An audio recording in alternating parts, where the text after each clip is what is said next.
دوستو، حضرت علامہ افتخار ہزاروی صاحب ابھی سورہ آل عمران کے حوالے سے بیان فرما رہے تھے۔ سورہ آل عمران کی ایک آیت ہے، من ذالک من انباء الغیب نوحی الیک۔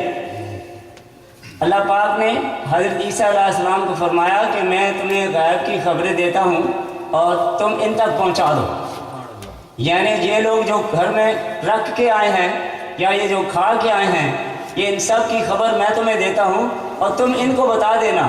یہ غیب کی خبریں جب اللہ پاک حضرت عیسیٰ علیہ السلام کو دے سکتے ہیں تو میرے نبی کا کیا مقام ہوگا۔ سبحان اللہ۔ دوستو، ایک صحابی رضی اللہ تعالیٰ عنہ نے سرکار مدینہ سرکار دو عالم کی دعوت کی، اور ان کے گھر میں ایک بکری کا بچہ تھا اور دو ان کے بچے تھے۔ جو چھوٹا بچہ تھا اسے بکری کے بچے سے بہت پیار تھا، لیکن اللہ کے صحابی کی یہ خواہش تھی کہ میں اس بکری کے بچے کو سرکار کی دعوت کے لیے ذبح کروں اور ان کو پیش کروں۔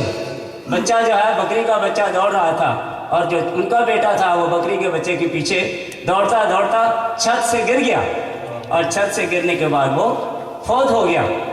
تو اس صحابی نے کیا کیا، اس بچے کو کمرے میں جا کے لٹا دیا، اوپر چادر ڈال دی، سرکار مدینہ تشریف لائے دعوت کے لیے، اور وہی انہوں نے بکری کا بچہ ذبح کیا اور سرکار کی دعوت کے لیے دسترخوان پر پیش کر دیا۔ سرکار نے جب دیکھا یہ وہ ہے علم غیب جو میرے اللہ نے نبی کو دے دیا۔ اللہ پاک نے فرمایا کہ میں نے آپ کو قرآن دیا ہے، اور قرآن پاک فرماتا ہے وَلَا رَتْبٍ وَلَا جَابِسٍ إِلَّا فِي كِتَابٍ مُبِينٍ، یعنی قرآن پاک میں کائنات کا کوئی ایسا علم ہے ہی نہیں جو موجود نہیں۔ تو میرے اللہ نے آپ کو نبی پاک کو قرآن پاک دیا تو ساری کائنات کا علم غیب عطا فرما دیا۔ وہ صحابی اب بیٹھے ہیں، حضور پاک نے کھانا تناول نہیں فرمایا۔ پوچھا صحابی وہ تیرا بیٹا کہاں ہے؟ آپ دیکھیں اس صحابیہ کے دل کی کیا حالت ہوگی جس کا بیٹا وفوت ہے اور باہر دسترخوان پر نبی پاک بیٹھے ہیں۔ صحابی کا دل کا کیا عالم ہوگا، بول نہیں سکے، لیکن اللہ کے نبی جانتے تھے کہ کیا ماجرا ہے۔ سرکار نے پوچھا بتاؤ، آپ نے فرمایا یا رسول اللہ میرا بیٹا چھت سے گرا اور فوت ہو گیا، تو وہ اندر ہے، لیکن میں اس کو آپ کو اس لیے نہیں بتا سکا کہ میں تو سمجھتا ہوں کہ آپ کی آمد اس بیٹے سے زیادہ قیمتی ہے۔ بیٹے نے اللہ نے دیے، اللہ کی امانت تھی، وہ اس نے لے لی، لیکن آپ کی آمد پتہ نہیں میرے نصیب میں دوبارہ ہو یا نہ ہو، میں ایسے 1000 بیٹے آپ پر قربان کر دوں۔ سرکار کی رحمت جوش میں آئی، فرمایا جاؤ اس بچے کے پاس جاؤ، اسے کہو تجھے اللہ کا نبی بلاتا ہے۔ سبحان اللہ۔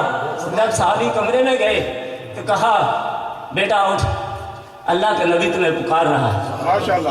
اس بچے کی لاش میں جنبش ہوئی، بچہ کھڑا ہو گیا اور انگلی پکڑ کے باپ کے ساتھ نبی صلی اللہ علیہ وسلم کے دسترخوان پر بیٹھ گیا۔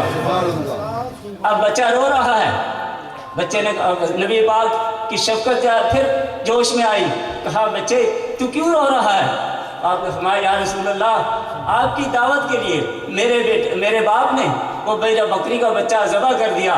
آپ نے فرمایا دل کو ملال مت کر، اس کا بھی میں بندوبست کیے دیتا ہوں۔ سرکار نے کھانا تناول فرمایا، جو ہڈیاں تھیں وہ دسترخوان پر رکھی، ان پر ہاتھ پھیرا اور کہا قم بإذن اللہ، اٹھ کھڑا ہو جا اللہ کے حکم سے، تو وہ بکری کا بچہ زندہ ہو گیا۔ یہ وہ معجزہ ہے میرے نبی پاک صلی اللہ علیہ وسلم کا، اس لیے کہ حضرت عیسیٰ علیہ السلام کو معجزہ عطا فرمائے، تو یہ معجزہ ایک بیان کیا، لیکن ہزاروں معجزے ایسے ہیں جو اللہ پاک نے میرے نبی کو عطا فرمائے۔ دوستو اب میرے پاس